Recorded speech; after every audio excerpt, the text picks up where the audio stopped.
দীপান্বিতা বা কালী পূজা কি? ভক্তদের মনে এই প্রশ্ন ছিল এবং জিজ্ঞাসাও ছিল, দীপান্বিতা কি?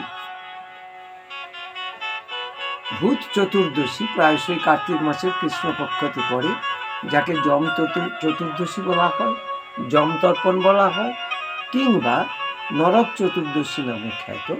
এই দিনই মায়ের পূজা করা হয়, কালী মায়ের পূজা করা হয়।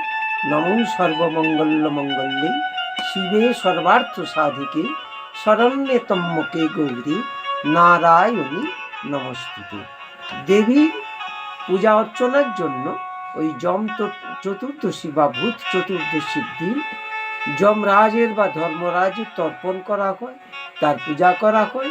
সেই দিনই মায়ের উদ্দেশ্যে মর্ত লোকে দীপান্বিতা মানে দীপ জ্বালিয়ে শ্যামা মায়ের পূজা আরাধনা করা হয়।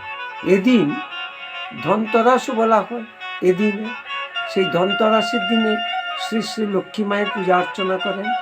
সমস্ত মারোয়ারি বা যারা আছেন তারা এই পূজাটি করেন, ওই ধনতেরাস পূজা করেন।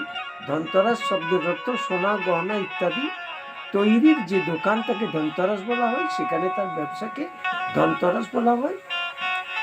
ভূত চতুর্দশীর দিন যমরাজের পূজা করে মানুষ যমলোক থেকে সমস্ত পাপ মুক্ত হয়ে তারা ফিরে আসে।